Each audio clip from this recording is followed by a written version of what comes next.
Okay, so I'm making this video because I've started a YouTube channel and I actually want to try to post content, and because I just got the covers in, the new covers for my Goddess of Fate series. So I'm so super excited to share these with you. So first, here is the new cover of Inevitable. And the cover for the next one in this series is Entranced.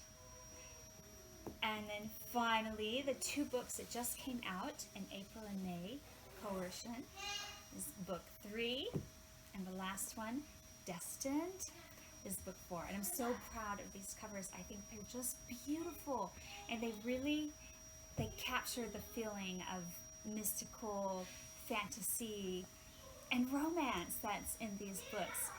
Sorry for the background noise. My children are here, and I've got one vacuuming, and my other daughter is doing the photography for this video, so I'm grateful to her.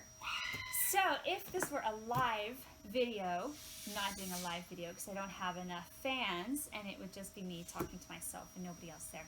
But if it were a live video, I would at this point ask you guys, which book would you like me to read a first chapter from?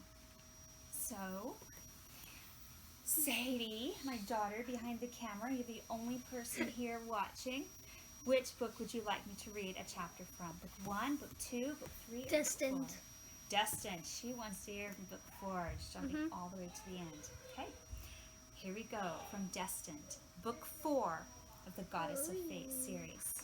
This is gonna be good. Chapter 1. I bit my tongue to keep from speaking as Juma stepped forward on the gilded tiles, draped in a tunic of grass and a skirt with a fringe of bronze beads. He didn't touch me, didn't urge me forward, but I felt the pressure just the same. We stood in an open court under the big blue sky.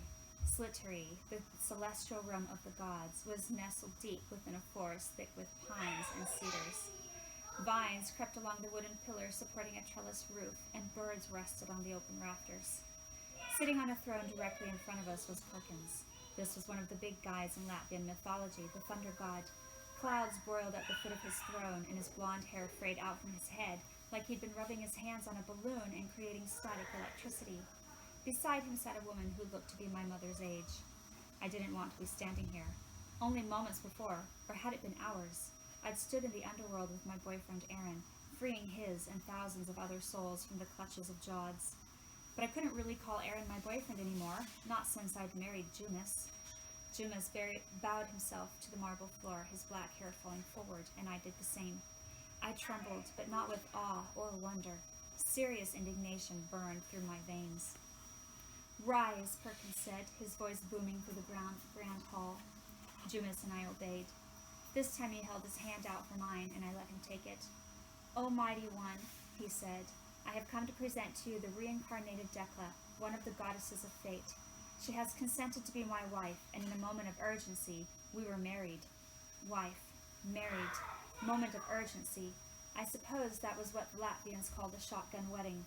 But I wasn't Dekla reincarnated, and Jumas couldn't seem to figure that out. I was Jane, harboring Dekla's memories within my own brain. The knowledge I had acquired from her life revealed to me that it was proper to seek Perkins' blessing before marrying. Juma stood carefully at my side, and I knew he was worried about repercussions from not following protocol. Perkins waved his worries aside. "I am aware of the situation and know you needed her so you could free the mortal souls." Juma dipped his head. "We were willing to sacrifice an official wedding ceremony so we could accomplish the task. Thus I forgive you in Dekla's impetuous behavior. We will have an official ceremony this evening." Dekla stepped forward. I lifted my chin higher. That was me, and I felt it in every fiber of my being. But I was also Jane, and I wished they would recognize that. I cast a glance at Jumas, and he gave a reassuring nod. While I harbored a lot of resentment toward him for forcing me into this position, I remembered everything he had been to Dekla. She loved him and trusted him, and that influenced my feelings. Perkins' stormy eyes roved over my face, searching for something.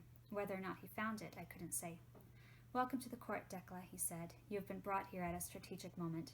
We are at the beginning of a war. You may remember past wars we have fought."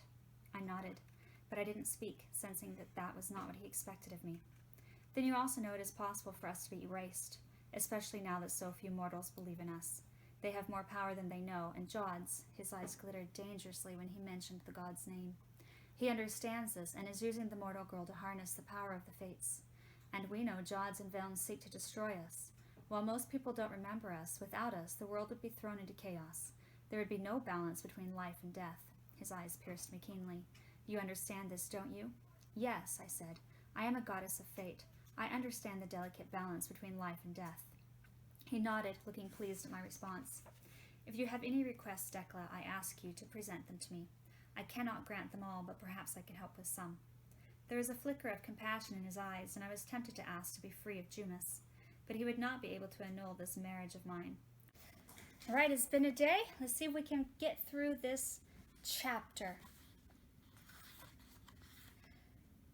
I wish to see Lima. A millennia ago, in the throes of a battle similar to the one we were fighting, Lima had directed her sisters Dekla and Carta to split their immortal souls among mortals. The unexpected strategy of dividing their assets gave them the upper hand and enabled them to win the war. They had kept the peace for generations, until last month, when one of Carta's descendants went on a power trip and plunged the entire Latvian pantheon into World War heaven. I was one of the descendants of Dekla's powers, and my sister Beth one of Carta's. Lima had been imprisoned for her part in dividing the souls of the goddesses, but as my mentor, I still needed her. Perkins tilted his head, considering me. Why do you wish to see her? I don't just wish to see her. I need her to be free. This felt like deja vu. Just a week ago, I'd been making the same plea to the New Jersey Police Department to free Trey, my protector. Perkins arched an eyebrow, and Jumis shifted slightly beside me. It's a bold request, Perkins said. She is being held for crimes committed against her fellow gods. She is being held as a scapegoat, I said. Who you really want to put in jail is Jod's. A hint of a smile lifted Perkins' lips, and he focused on Jumis. She is Dekla, isn't she? The closest I've seen yet, Jumis said, pride in his voice. She is a pure conduit. She channels Dekla's spirit without trying. I would have to dissect that statement later. Keeping my eyes focused on Perkins, I said, will you let her go? She's not innocent like you think, he said. Or have you forgotten she is also a goddess of fate? She sees the future more clearly than you do.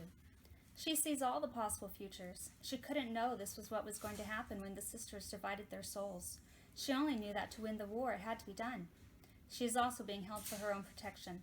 If the mortal Samantha collects Lima's power, she will be invincible. Why does she need Lima's power, I asked. She already has enough of Dekla's and Carta's to manipulate humanity. But not deity. Perkins' blue eyes darkened like a storm cloud blotting out the sun. If she collects the powers of all three goddesses into one being, she will be able to change the fates of even the gods.